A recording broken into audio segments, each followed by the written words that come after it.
A janitor fixed what an entire engineering team couldn't. But what happened next shocked the CEO. You ever seen someone doing something they weren't supposed to be good at, and they were brilliant at it anyway?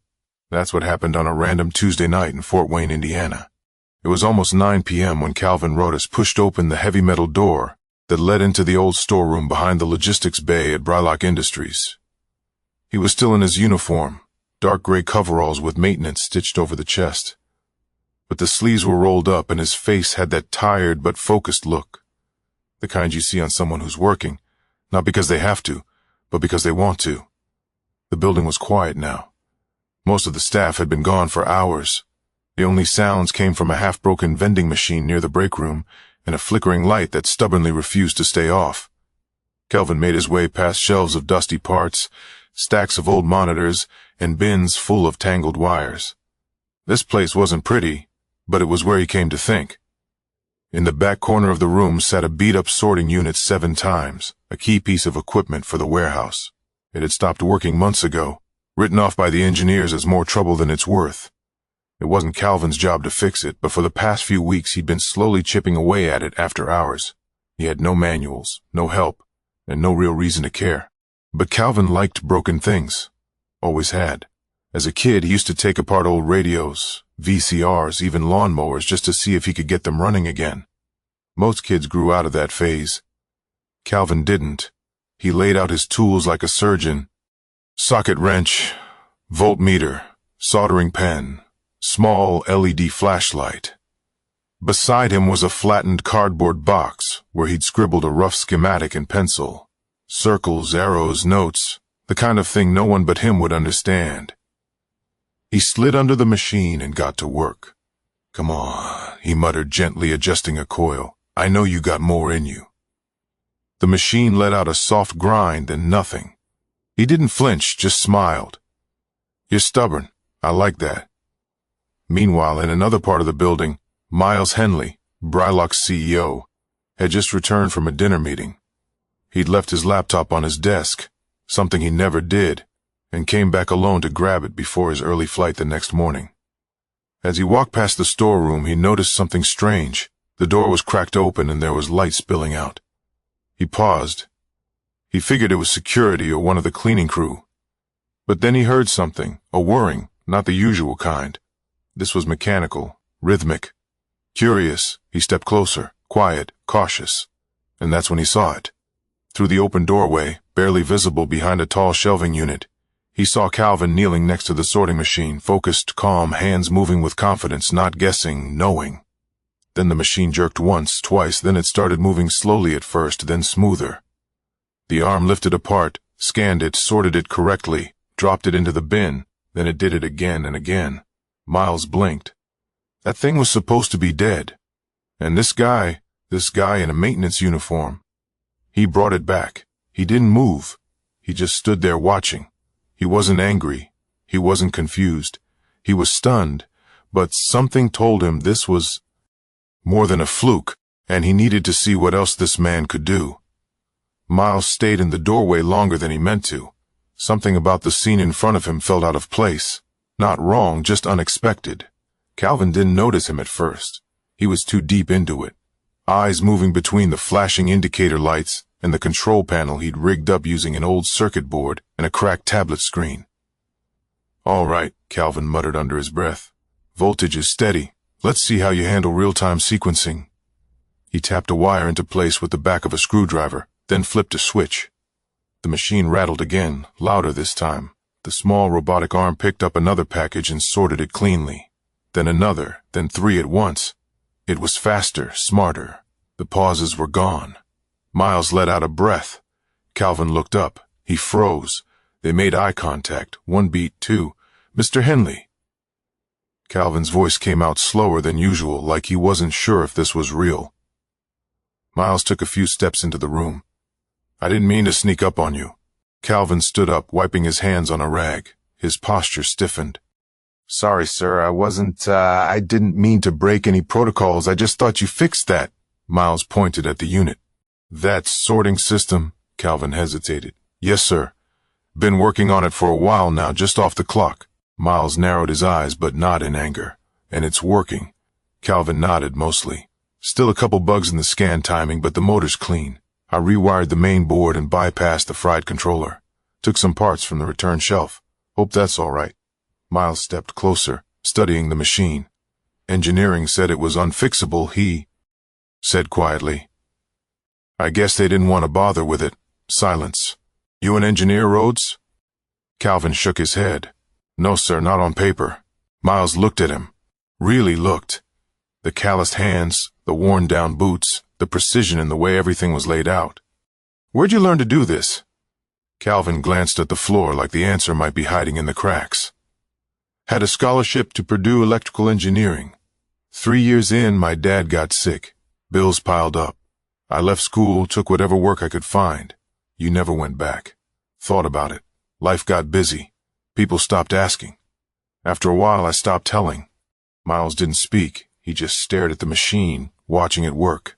Click, scan, sort, drop. It was faster than the new model the company had ordered last month. He turned back to Calvin. You know, there's a lot of people in this company who would have walked past this thing 100 times and never touched it. Calvin shrugged. I don't like throwing things out if they still got life in them. Miles smiled at that just a little. You mind if I show this to the engineering team tomorrow? Calvin's eyes widened. I mean, sure. I don't know what they'll think. We'll find out, Miles said, already pulling out his phone. You here at 8 a.m.? I'm usually on shift at 7. Good. I'll have someone cover your route. Meet me in the 5th floor conference room first thing. Kelvin looked like he wanted to ask more, but couldn't find the words. Miles took one last glance at the machine, then turned to leave. He paused at the door. Rod, sir, nice work. But as the door closed behind him, Calvin didn't smile. He just stood there staring at the machine, wondering what he just started. Calvin didn't sleep much that night. He lay on his worn mattress in his small one-bedroom apartment off Jefferson Boulevard, staring at the ceiling, going over every detail of the conversation with Miles. His mind raced, replaying the CEO's face, his tone, the way he looked at that machine. Not like it was a surprise, but like he'd seen something important. Calvin didn't know whether that was a good thing or not. The next morning, he was up before sunrise. He ironed his uniform twice, polished his boots, even trimmed his beard with shaky hands. At 6:55 a.m., he was already waiting in his truck outside Burlock's main entrance. The usual crew filtered in. Warehouse staff with coffee cups, office workers glued to their phones, mid-level managers walking fast to seem important. None of them noticed him sitting there, just like every other day. But today wasn't like every other day. At 8:01, Calvin stood at the glass doors of the 5th floor conference room. He looked out of place, still in his coveralls, surrounded by people in polos and slacks, some already seated, flipping through notes. When Miles walked in, the room quieted. He didn't wait for introductions. This is Calvin Rhodes, he said. He's not on the engineering team. He works in maintenance, but last night he brought a piece of equipment back online that this department declared unreparable 3 months ago. The engineers exchanged glances. Miles looked over at Calvin. Tell them what you did. Calvin cleared his throat. Well, the 7-times sorter had a blown capacitor, fried board, and the main scan sensor was misaligned. The diagnostic software was outdated, so I rebuilt a basic interface using some old tab. Let's rewire the primary harness, remap the control flow. He glanced around. The room was still. People listened, but nobody believed him yet. One engineer spoke up. You use the return shelf parts? Yes, sir. Alone? Calvin nodded. After my shift, just a little bit at a time. Another guy leaned forward. That unit's not just broken. It's obsolete. Why bother fixing it? Calvin shrugged. Obsolete don't mean useless, just means nobody tried hard enough yet. That hung in the air. Miles gestured to the TV screen at the end of the room. I had someone film it this morning here. He hit play. The room went silent again. On screen, the machine worked flawlessly, scanning, sorting, completing tasks faster than its replacement model. People sat up straighter. One engineer actually took notes. When the video ended, Miles turned back to the room. I want every one of you to spend the next hour talking to Mr. Rhodes, ask questions, understand what he did. Then I want a recommendation what we can learn from this and how to apply it across the floor. He looked at Calvin. You good with that? Calvin's voice was quiet but steady. Yes, sir. And for the first time since walking in, he let himself smile just a little. But not everyone in that room was ready to clap for a man in coveralls. And one of them was already planning to prove Calvin didn't belong.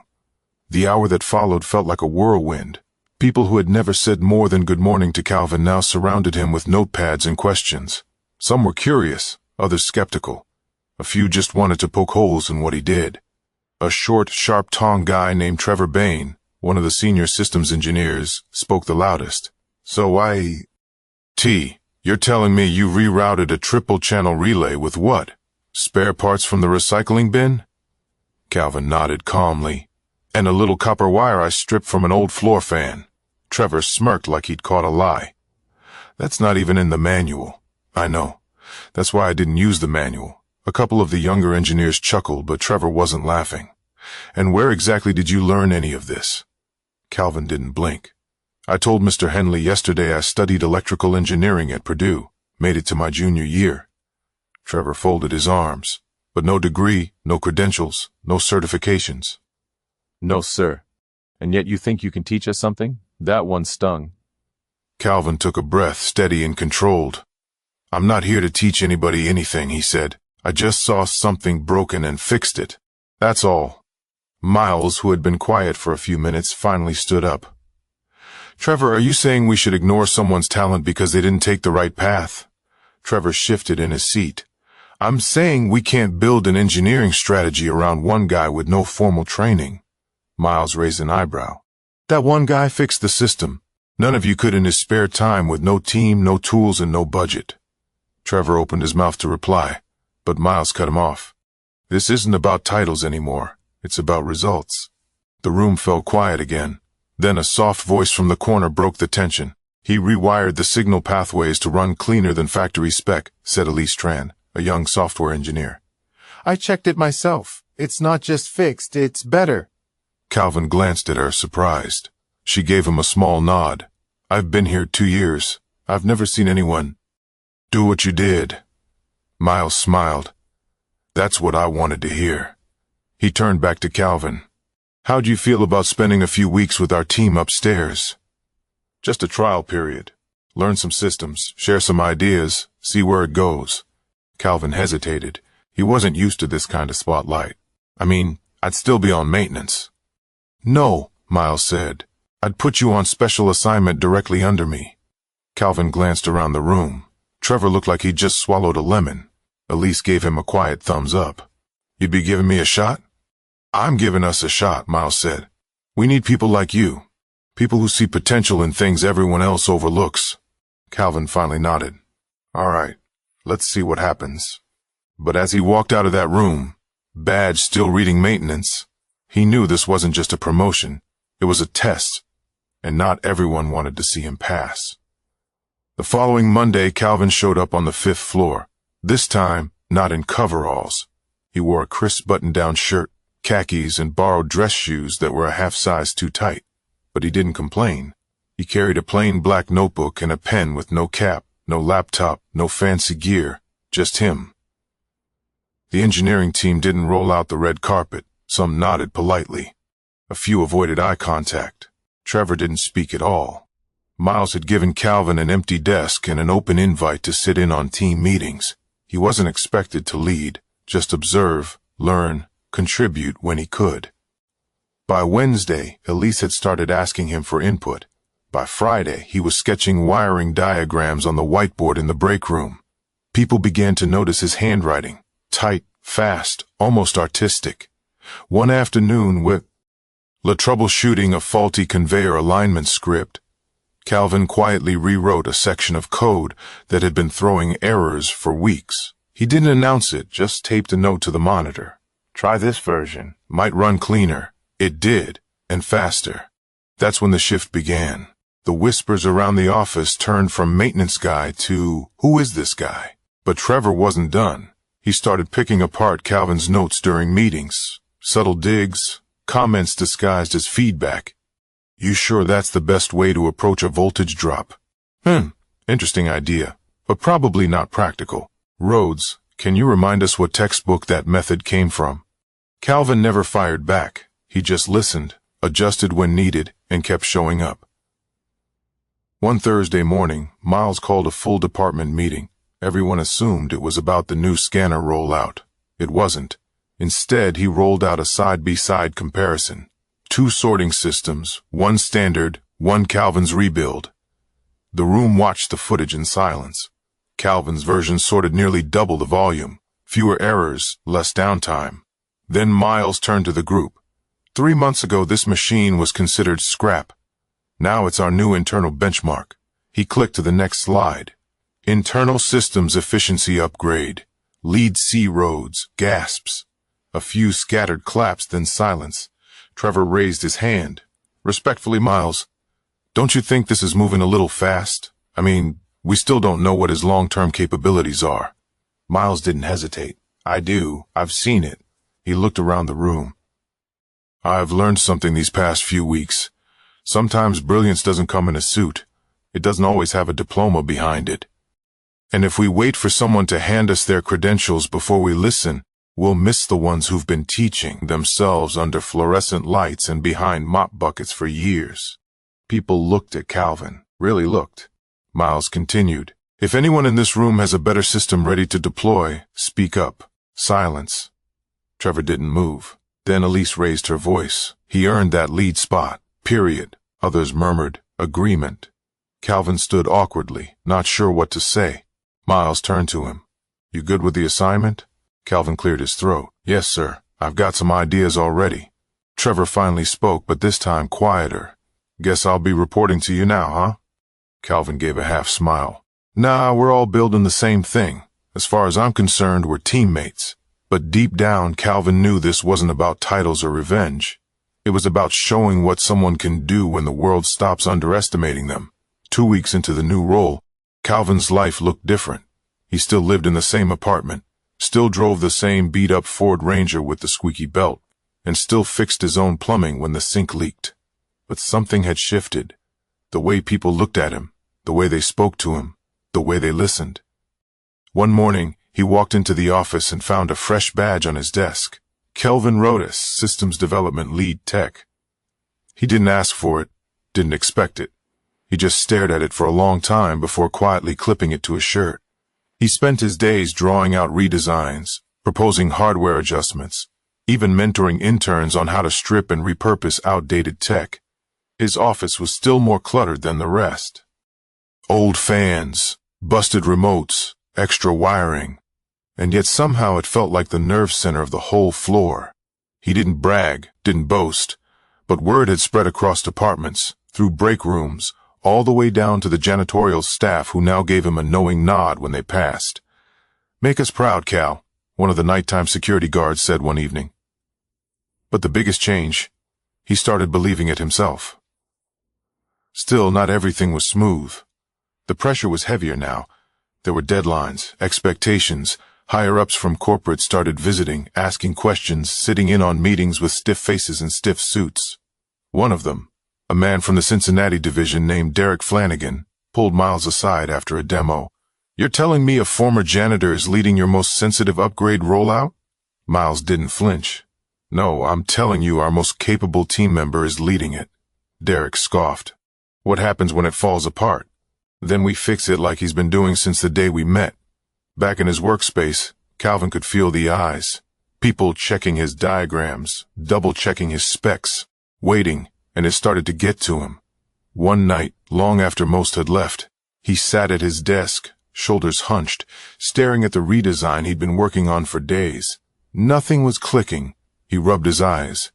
He felt out of place again. The old voice in his head started whispering, "You're not supposed to be here."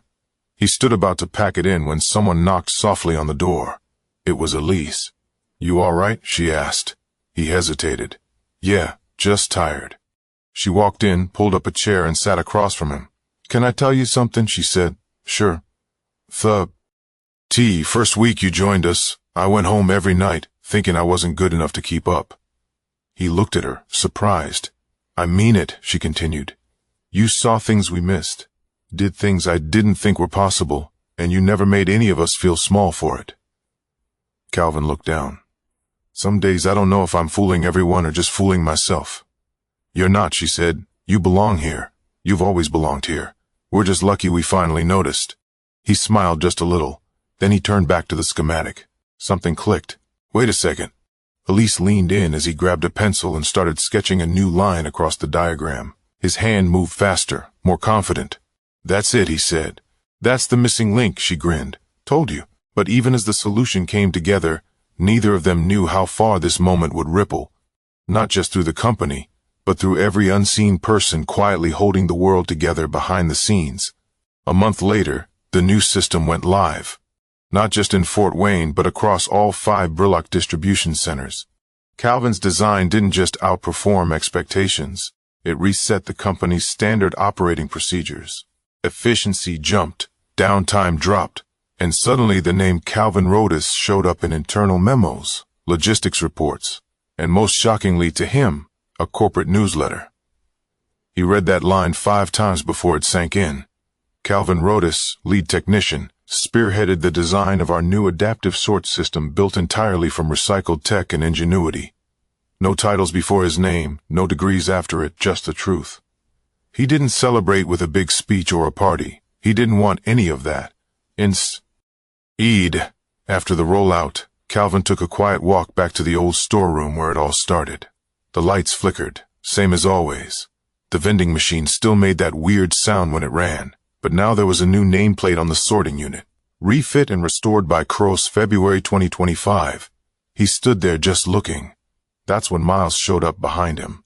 They wanted to move this down to the training center, Miles said. I told them to leave it here. Not everything needs to be polished to be important. Calvin nodded. Didn't expect all this, you know. I didn't expect to be taught a lesson by a guy fixing machines after hours, but here we are. They stood there for a moment, the air quiet between them. You changed how this place thinks, Miles said, about people, about assumptions, about potential.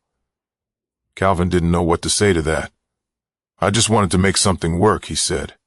And you did, Miles replied. But more than that, you reminded us that talent doesn't always walk in wearing a tie. Miles started to leave, then paused. You ever think about finishing your degree? Calvin looked at him and smiled. I don't need a paper to tell me I'm good at something. Miles smiled back. No, but if you ever want it, we'll pay for it. They shook hands, not out of formality, but out of mutual respect.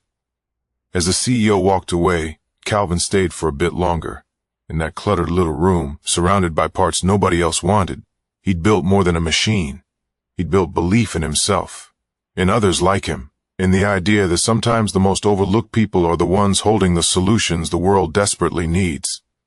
If you're watching this thinking you don't look like the right person or don't come from the right place, remember, Calvin, your value isn't measured by where you start. It's measured by what you do when no one's watching. So keep building, keep showing up, keep proving them wrong until they stop asking if you belong and start wondering how they ever got by without you. Because somebody's always watching. Make it count.